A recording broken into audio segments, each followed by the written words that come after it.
ભાગ બીજો.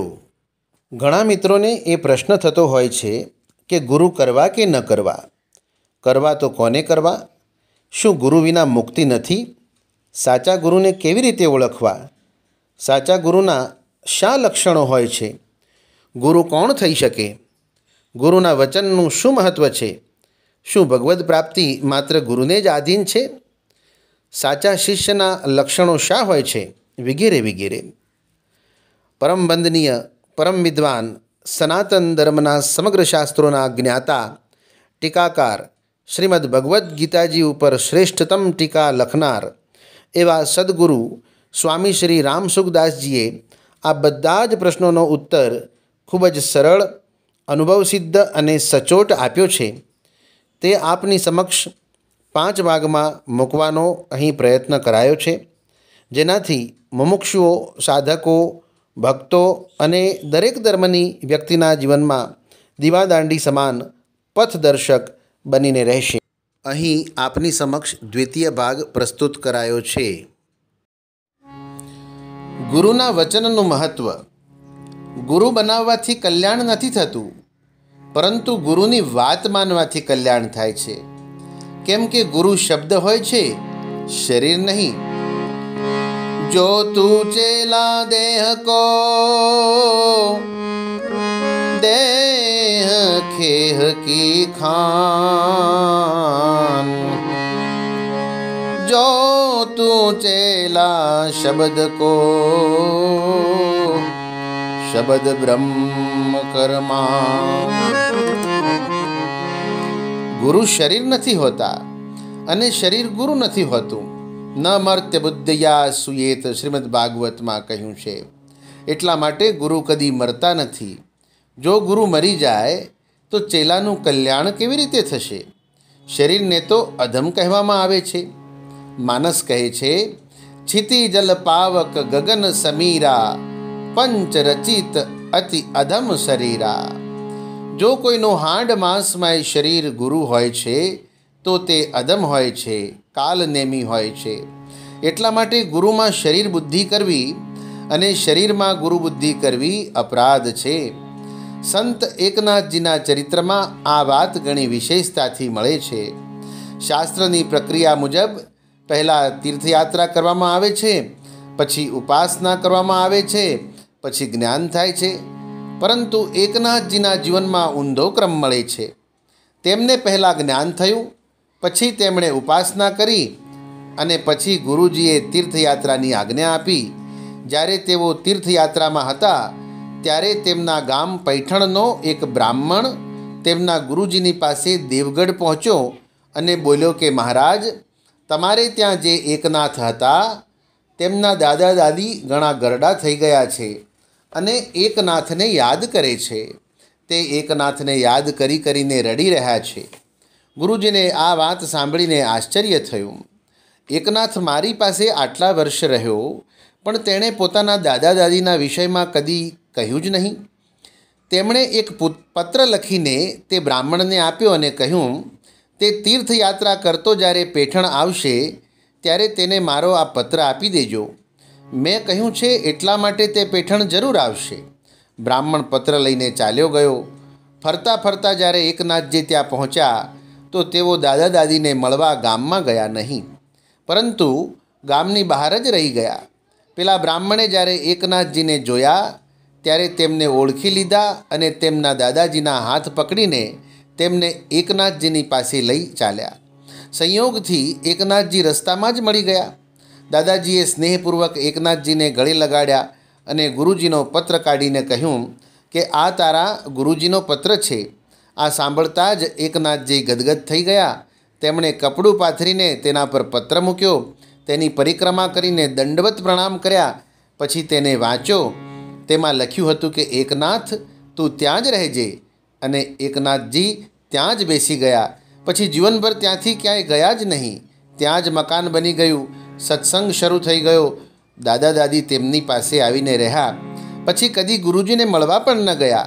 વિચાર કરો, ગુરુ શરીર થયું કે વચન થયું? જ્યારે ગુરુજીનું શરીર શાંત થઈ ગયું તો તેઓ બોલ્યા કે ગુરુ મરે અને ચેલો રડે તો બંનેનું શું જ્ઞાન મળ્યું? તાત્પર્ય છે કે ગુરુ મરતા નથી અને ચેલો રડતો નથી. અને એટલા માટે ગંગા સતી કહે છે, વચન વિવેકી જે નર નારી પાનબાઈ, હો જેને બ્રહ્માદિક લાગે એને પાય. જથાર્થ વચનની શાન જેણે જાણીને, રામ રામ રામ રામ હોય એને કરવું હોય તેમ થાય.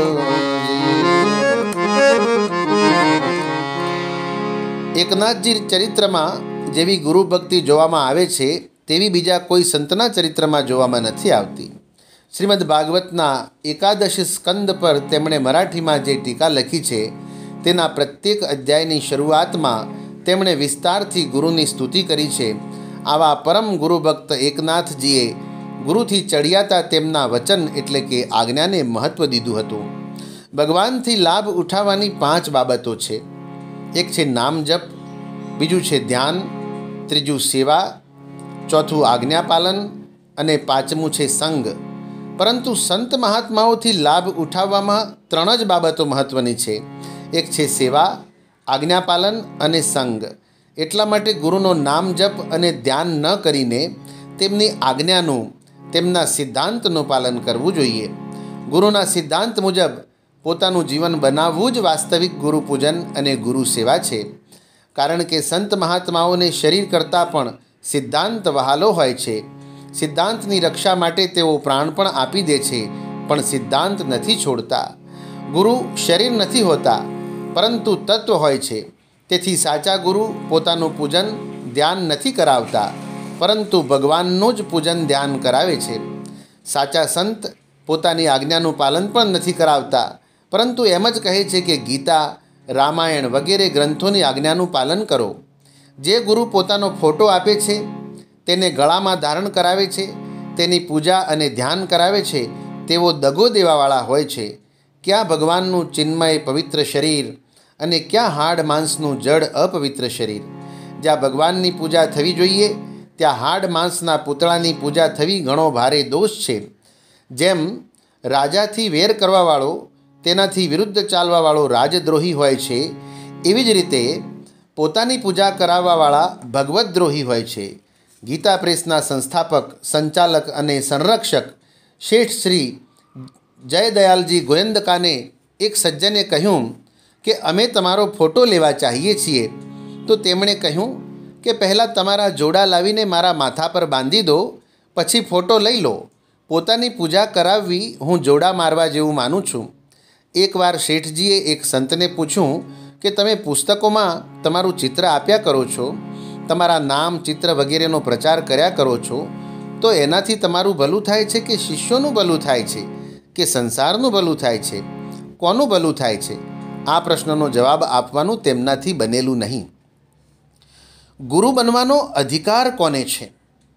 અહીં સ્વામી રામસુખદાસજી કહે છે, ગુરુનો મહિમા ગોવિંદથી પણ અધિક ગણાવાયો છે, પણ એ મહિમા તે ગુરુનો છે જે શિષ્યનો ઉદ્ધાર કરી શકે. શ્રીમદ ભાગવતમાં આવ્યું છે, ગુરુર્ન સ સ્યાત સ્વજનો ન સ સ્યાત પિતા ન સ સ્યાત જનની ન સા સ્યાત દેવમ ન તત્સ્યાન્ન પતિશ્ચ સ સ્યાન્ન મોચયેદ્ય સમુપેત મૃત્યુર્મ. શ્રીમદ ભાગવતમાં લખેલું છે. એટલે કે જે નજીક આવેલા મૃત્યુથી નથી છોડાવતા તે ગુરુ નથી. સ્વજન સ્વજન નથી, પિતા પિતા નથી, માતા માતા નથી, ઈષ્ટદેવ ઈષ્ટદેવ નથી અને પતિ પતિ નથી. તેથી સંતોની વાણીમાં આવ્યું છે, ચોથે પદ ચિહ્ને બિના શિષ્ય કરો મત કોઈ. ચોથે પદ ચિહ્ને બિના શિષ્ય કરો મત કોઈ. તાત્પર્ય છે કે જ્યાં સુધી પોતાનામાં શિષ્યનો ઉદ્ધાર કરવાની તાકાત નહીં આવે ત્યાં સુધી કોઈ ગુરુ ન બનો, કારણ કે ગુરુ બની જાય અને ઉદ્ધાર ન કરી શકે તો ઘણો દોષ લાગે છે. તુલસીદાસજી માનસમાં લખે છે, હરઈ શિષ્ય ધન શોક ન હરાઈ, સો ગુરુ ઘોર નરક મહુ પરઈ. તે ઘોર નરકમાં એટલા માટે પડે છે કે મનુષ્ય બીજી જગ્યાએ જઈને પોતાનું કલ્યાણ કરી રહે, પણ તેને પોતાનો શિષ્ય બનાવીને એક જગ્યાએ અટકાવી દીધો. તેને પોતાનું કલ્યાણ કરવાને માટે મનુષ્યનું શરીર મળ્યું હતું, તેમાં મોટી બાધા લગાડી દીધી. જેમ એક ઘરની અંદર કૂતરો આવી ગયો તો ઘરના માલિકે દરવાજો બંધ કરી દીધો. ઘરમાં ખાવાનું કંઈ ન હતું. હવે તે કૂતરાને ત્યાં તો ખાવાનું કાંઈ મળશે નહીં અને બીજી જગ્યાએ જઈ શકશે નહીં. એ જ દશા આજકાલ ચેલાઓની થાય છે. ગુરુ પોતે તો ચેલાઓનું કલ્યાણ કરી શકતા નથી અને બીજી જગ્યાએ જવા દેતા નથી. તે ક્યાંક વિજય ચાલ્યો જાય તો તેને ધમકાવે છે કે મારો ચેલો થઈને બીજાની પાસે જાય છે. શ્રી કરપાત્રીજી મહારાજ કહેતા હતા કે જે ગુરુ પોતાનો શિષ્ય તો બનાવી લે છે પણ તેનો ઉદ્ધાર નથી કરતા, તે આગળના જન્મમાં કૂતરો બને છે અને શિષ્ય ચાંચડ બનીને તેનું લોહી ચૂસે છે. મંત્રી દોષશ્ચ રાજાનમ જાયા દોષ પતિમ યથા, તથા પ્રાપ્નોત્ય સંદેહમ શિષ્ય પાપમ ગુરુમ પ્રિયે.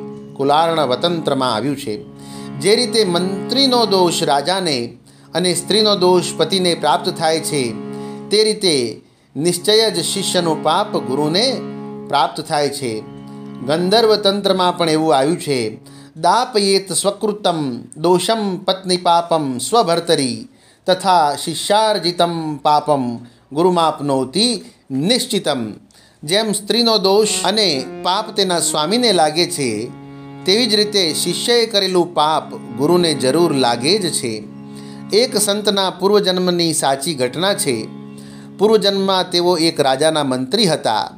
તેમને વૈરાગ્ય આવી ગયો તો તેઓ બધું છોડીને ભલા વિરક્ત સંત બની ગયા. તેમની પાસે આવીને કેટલાય સાધુ રહેવા લાગ્યા. રાજાના મનમાં પણ વિચાર આવ્યો કે હું આ મંત્રી મહારાજને જ ગુરુ બનાવી લઉં અને ભજન કરું. તેઓ જઈને તેમના શિષ્ય બની ગયા. વખત જતાં જ્યારે ગુરુજી એટલે કે અગાઉના મંત્રી જે હતા, જે ગુરુ બન્યા હતા, એમનું શરીર શાંત થઈ ગયું તો તેમની જગ્યાએ તે રાજાને મહંત બનાવી દીધા. મહંત બન્યા પછી રાજા ભોગ ભોગવવામાં લાગી ગયા, કારણ કે ભોગ ભોગવવાની જૂની આદત હતી. પરિણામ સ્વરૂપે તે રાજા મર્યા બાદ નરકોમાં ગયા. ગુરુજી એટલે કે અગાઉના મંત્રી ઊંચા લોકોમાં ગયા હતા. નરકોને ભોગવ્યા પછી જ્યારે તે રાજાએ પુનર્જન્મ લીધો ત્યારે તેની સાથે ગુરુજીને પણ જન્મ લેવો પડ્યો. પછી ગુરુજીએ તેમને ફરીથી ભગવાનમાં લગાડ્યા, પણ તેમને શિષ્ય નહીં બનાવ્યા, બલકે મિત્ર જ બનાવ્યા. જીવનભરમાં તેમણે કોઈને પણ શિષ્ય નહીં બનાવ્યા. આ ઘટનાથી સિદ્ધ થાય છે કે જો ગુરુ પોતાના શિષ્યનો ઉદ્ધાર ન કરી શકે તો તેને શિષ્યના ઉદ્ધારને માટે ફરી સંસારમાં આવવું પડે છે.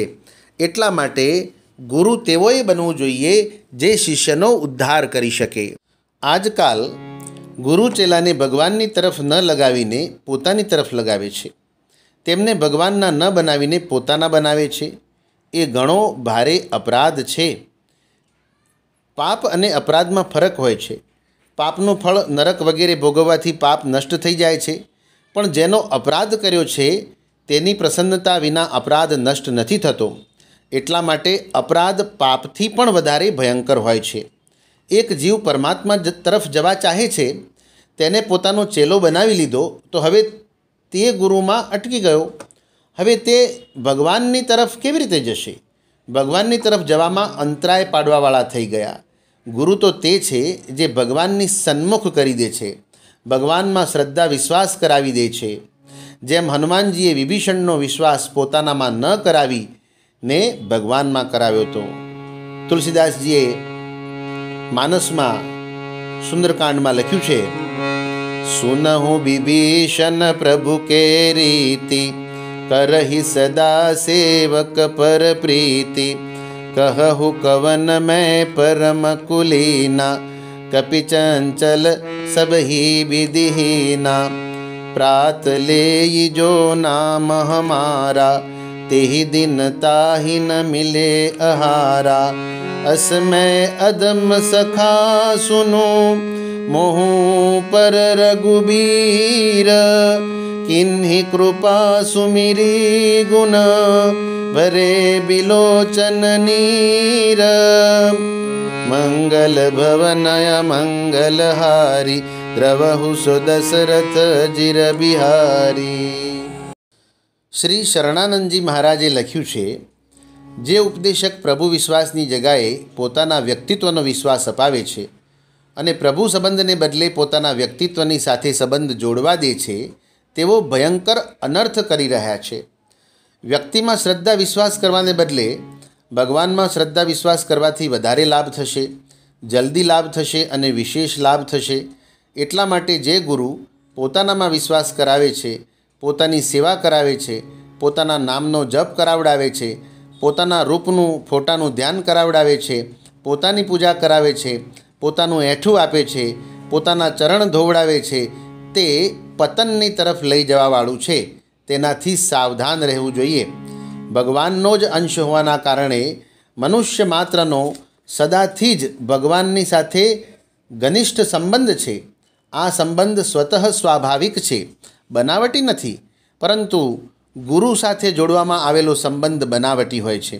બનાવટી સંબંધથી કલ્યાણ નથી થતું, બલકે બંધન થાય છે. કેમ કે સંસારના બનાવટી સંબંધથી જ આપણે બંધાયા છીએ. તમે વિચારો, જે લોકોએ ગુરુ બનાવ્યા છે, શું તેમનું બધાનું કલ્યાણ થઈ ગયું? તેમને તત્વજ્ઞાન થઈ ગયું? ભગવાનની પ્રાપ્તિ થઈ ગઈ? જીવન મુક્તિ થઈ ગઈ?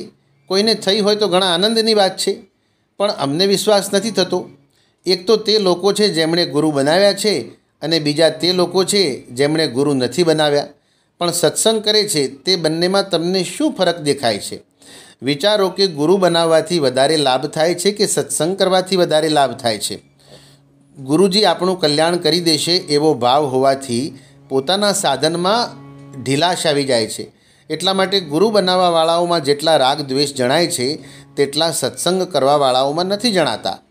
કોઈને સારો સંગ પણ મળી જાય તો કોઈની સાથે લડાઈ ઝઘડો મારપીટ નથી કરતો, પણ પોતાને કોઈ ગુરુનો ચેલો માનવાવાળો બીજા ગુરુના ચેલાઓની સાથે મારપીટ પણ કરી દે છે. ગુરુ બનાવવાવાળાઓમાં કોઈ ખાસ પરિવર્તન નથી દેખાતું. માત્ર એક વહેમ થઈ જાય છે કે અમે ગુરુ બનાવી દીધા, એના સિવાય બીજું કાંઈ નથી થતું. એટલા માટે ગુરુ બનાવવાથી મુક્તિ થઈ જાય છે એવો કોઈ નિયમ છે નહીં. ગુરુ બનવું અને બનાવવા તે ઘણી જોખમી બાબત છે. કોઈ તમાશો નથી. કોઈ માણસ કાપડની દુકાન પર જાય અને દુકાનદારને કહે કે મારે અમુક કપડું જોઈએ છે.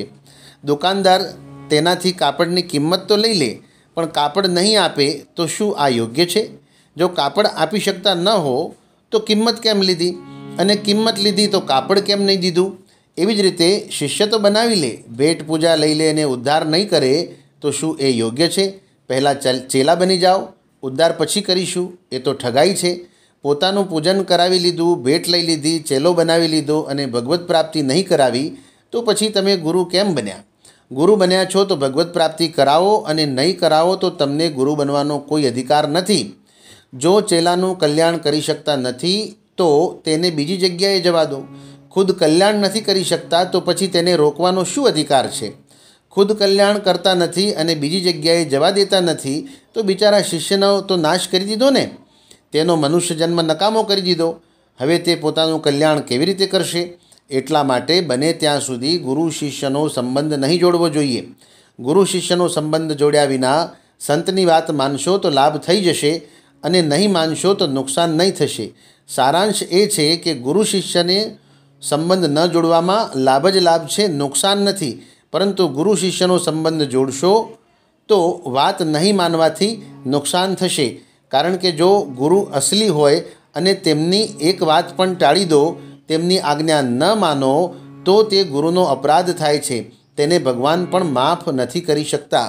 રામસુખદાસજી મહારાજનો અહીં કહેવાનો તાત્પર્ય એ છે કે તમે ગુરુ બનાવો. તેઓ ગુરુ બનાવવાની ના નથી પાડતા, પણ સાચા સદગુરુ બનાવો. અને સદગુરુ બનાવ્યા પછી ભલે સાચા હોય, પણ જો તમે એમના વચનનું પાલન ન કરી શકો તો તમે દોષમાં પડશો. એટલા માટે તે એવું કહે છે કે તમે પોતે એમના વચનનું પાલન કરો, સાચા શિષ્ય બનો અને સાચા ગુરુ બનાવો. એમનો કહેવાનો તાત્પર્ય એટલો છે. તો જ તમારો ઉદ્ધાર થશે, તો જ તમે જીવન મુક્ત બની શકશો. ગુરુ ગીતામાં લખ્યું છે, શિવ ક્રોધાદ ગુરુસ્ત્રાતા ગુરુ ક્રોધાદ છિવો નહીં તસ્માન તત્સર્વ પ્રયત્નેન ગુરોરાજ્ઞામ ન લંઘયેત. ભગવાન શંકરના ક્રોધથી તો ગુરુ રક્ષા કરી શકે છે, પણ ગુરુના ક્રોધથી ભગવાન શંકર પણ રક્ષા નથી કરી શકતા. એટલા માટે બધી રીતે પ્રયત્નપૂર્વક ગુરુની આજ્ઞાનું ઉલ્લંઘન ન કરવું જોઈએ. રાખઈ ગુરુ જૌ કૌપ વિધાતા ગુરુ વિરોધ નહીં કૌ જગ ત્રાતા. તુલસીદાસજી માનસમાં લખે છે. સાચા ગુરુની દુર્લભતા વિશે રામસુખદાસજી અહીં આપણને કહે છે, ગુરવો બહવઃ સંતિ શિષ્ય વિદ્યાપહારકાહ તમેકમ દુર્લભમ મન્યે શિષ્ય હત્તાપહારકમ. ગુરુ ગીતામાં આવ્યું છે, શિષ્યના ધનનું હરણ કરવાવાળા ગુરુ તો ઘણા છે, પણ શિષ્યના હૃદયના તાપનું હરણ કરવાવાળા ગુરુ દુર્લભ છે. ગીતાએ પ્રાણી માત્રના હિતમાં પ્રીતિની વાત કહી છે. સર્વભૂત હિતે રતાહ. સાચા સંતોની દૃષ્ટિ પ્રાણીઓના હિતની તરફ રહે છે, તેમને પોતાના તરફ ખેંચવાની નહીં. તેઓ ન તો કોઈને પોતાનો ચેલો બનાવે છે, ન પોતાની ટોળી બનાવે છે અને ન કોઈ પાસેથી કંઈ લે છે, બલકે બીજાનું કલ્યાણ કેવી રીતે થાય એ તરફ દૃષ્ટિ રાખે છે. અને ફક્ત શિષ્યને માટે જ નહીં, બલકે પ્રાણી માત્રના કલ્યાણને માટે ભગવાનને પ્રાર્થના કરે છે. સર્વે ભવન્તુ સુખિનઃ સર્વે સંતુ નિરામયા સર્વે ભદ્રાણી પશ્યન્તુ મા કશ્ચિદ દુઃખ ભાગ ભવેત. કારણ કે તેઓ ભક્તયોગી હોય છે, તેથી તેઓ જાણે છે કે સંસારમાં કેટલું દુઃખ છે અને સંસારના સંબંધ વિચ્છેદ કરવામાં કેટલું સુખ છે. એટલા માટે તેઓ ચાહે છે કે બીજા લોકો પણ સંસારના દુઃખોથી છૂટી જાય અને સદાને માટે પરમ સુખનો અનુભવ કરી લે. આ જમાનામાં સાચા સંત મહાત્મા જોવા મળતા નથી. સાચા મહાત્મા અગાઉના જમાનામાં પણ ઘણા ઓછા હતા. હાલમાં તો ખાસ ઓછા થઈ ગયા છે. હાલમાં તો ગુરુ બનવાનો એક ધંધો વ્યવસાય જ બની ગયો છે. ચેલા એટલા માટે બનાવે છે કે પોતાની જીવિકા ચાલતી રહે, પોતાનું મન માન્યું થતું રહે, પોતાના માન મોટાઈ, શરીરનું માન અને નામની મોટાઈ થતા રહે, પોતાનો સ્વાર્થ સિદ્ધ થતો રહે. આવો જ ભાવ ચેલાઓનો પણ રહે છે. કેમ? ગુરુ લોભી શિષ્ય લાલચી અને દોનો ખેલે દાવ દોનો ડૂબા પરસરામ બેઠ પથ્થર કિનાર. હાલ નકલી ચીજોનો જમાનો છે. બ્રાહ્મણ પણ નકલી, ક્ષત્રિય પણ નકલી, વૈશ્ય પણ નકલી, શૂદ્ર પણ નકલી, બ્રહ્મચારી પણ નકલી, ગૃહસ્થ પણ નકલી, વાનપ્રસ્થ પણ નકલી, સાધુ પણ નકલી, ત્યાં સુધી કે શાકભાજી, ફૂલ, પાંદડી, મરચાં, મસાલા, દૂધ વગેરે પણ નકલી મળે છે. બધી ચીજ નકલી છે તો ગુરુ પણ નકલી છે. માનસમાં તુલસીદાસજી લખે છે, મિથ્યારંભ દંભ રત જોઈ તા કહું સંત કહી સબ કોઈ નિરાચાર જો શ્રુતિ પથ ત્યાગી કલિજુગ સોઈ જ્ઞાની સો બિરાગી. સાધુ થવા માત્રથી કલ્યાણ નથી થતું. મેં ખુદ સાધુ થઈને જોયું છે. એટલા માટે પોતાનું કલ્યાણ ચાહવાવાળાઓએ કોઈ મનુષ્યના ચક્કરમાં નહીં આવવું જોઈએ, કોઈને ગુરુ નહીં બનાવવા જોઈએ. વાસ્તવમાં કલ્યાણ, મુક્તિ, તત્વજ્ઞાન, પરમાત્મા પ્રાપ્તિ ગુરુને આધીન નથી. જો ગુરુ બનાવ્યા વિના તત્વજ્ઞાન નથી થતું તો સૃષ્ટિમાં જે સૌથી પહેલો ગુરુ થયો હશે તેને તત્વજ્ઞાન કેવી રીતે થયું? જો કોઈ મનુષ્ય ગુરુ બનાવ્યા વિના તેને તત્વજ્ઞાન પ્રાપ્ત થઈ ગયું તો એનાથી સિદ્ધ થયું કે કોઈ મનુષ્યને ગુરુ વિના પણ જગદગુરુ ભગવાનની કૃપાથી તત્વજ્ઞાન થઈ શકે છે. પરંતુ આજકાલ તો એવી પ્રથા ચાલી રહી છે કે પહેલાં ચેલા બનો, ગુરુ મંત્ર લો, પછી ઉપદેશ દઈશું. આવી દશામાં ગુરુ બનાવવાથી ચેલાની ઘણી દુર્દશા થાય છે. ભાવ બેસતો નથી, લાભ દેખાતો નથી, ભીતરનો ભ્રમ પણ મળતો નથી અને એને છોડીને બીજી જગ્યાએ જઈ શકાતું નથી. મારી કોઈ સંમતિ લે તો હું કહીશ કે સત્સંગ કરો અને જેટલો લાભ લઈ શકો તેટલો લાભ લો, પણ કોઈને ગુરુ ન બનાવો. જ્યાં જ્યાંથી સારી વાતો મળે ત્યાંથી તેને લેતા રહો, અને જ્યાં સારી વાત ન મળે ત્યાંથી ચાલી નીકળો. ગુરુ બનાવીને બંધાવ નહીં. અહીં એમનો કહેવાનો તાત્પર્ય ગુરુ ન બનાવવા માટેનો નથી, પણ એ એવું કહેવા માગે છે કે તમે જો ગુરુના વચનનું પાલન કરી શકો તો જ ગુરુ બનાવો, સાચા ગુરુ મળે તો જ ગુરુ બનાવો, તમે સાચા શિષ્ય થઈ શકો તો જ ગુરુ બનાવો. અન્યથા જો તમે ગુરુ બનાવ્યા પછી તમારી સુરતા ભગવાનમાં લાગવાને બદલે જો ગુરુમાં લાગી ગઈ તો કલ્યાણ તો દૂરની વાત રહી. અને એટલા માટે ગુરુ ગીતામાં લખ્યું છે, મધુલુબ્ધો યથા ભૃંગ પુષ્પાત પુષ્પાંતરમ વ્રજેત, જ્ઞાનલુબ્ધસ્તથા શિષ્યો ગુરોર્ગુરુર્વંતરમ વ્રજેત. મધનો લોભી ભમરો જેમ એક ફૂલથી બીજા ફૂલની તરફ જાય છે, તેવી જ રીતે જ્ઞાનનો લોભી શિષ્ય એક ગુરુથી બીજા ગુરુની પાસે જાય છે. ગુરુ બનાવ્યા પછી આગળ જઈને ન જાણે શું દશા થશે. મને એવા કેટલાય માણસ મળ્યા છે જેમણે પોતાની દૃષ્ટિથી સારા ગુરુ બનાવ્યા, પણ પછી તેમના પર અશ્રદ્ધા થઈ ગઈ. તેથી જ પોતાનું કલ્યાણ ચાહે છે. તેણે કોઈની પણ સાથે સંબંધ નહીં જોડવો જોઈએ. સંસારની સાથે સંબંધ જોડવાવાળો પોતાનું જ કલ્યાણ નથી કરી શકતો, પછી બીજાનું કલ્યાણ કેવી રીતે કરશે? આજકાલ અસલી ગુરુ મળવા ઘણું અઘરું છે. તત્વને બરાબર જાણવાવાળો હોય એવું જોવામાં નથી આવતું. જે સ્વયં તત્વને નથી જાણતો તે શિષ્યને શું બતાવશે? તત્વને યોગ્ય રીતે જાણવાવાળા ગુરુ અગાઉ પણ ઓછા થયા છે. અગાઉ થઈ ચૂકેલા સંતોના પુસ્તકો વાંચીએ છીએ તો એનાથી પણ એમને પૂરો સંતોષ નથી થતો. સૌથી શ્રેષ્ઠ સંત તેવો હોય છે જેમનામાં મતભેદ નથી હોતો, એટલે કે દ્વૈત, અદ્વૈત, દ્વૈતાદ્વૈત, વિશિષ્ટાદ્વૈત વગેરે કોઈ એક મતનો આગ્રહ નથી હોતો. એટલા માટે સાધકને માટે સૌથી ઉત્તમ વાત એ જ છે કે સાચા દિલથી ભગવાનમાં લાગી જાય. કોઈ વ્યક્તિને ન પકડીને પરમાત્માને પકડો. વ્યક્તિમાં પૂર્ણતા નથી હોતી, પૂર્ણતા પરમાત્મામાં હોય છે.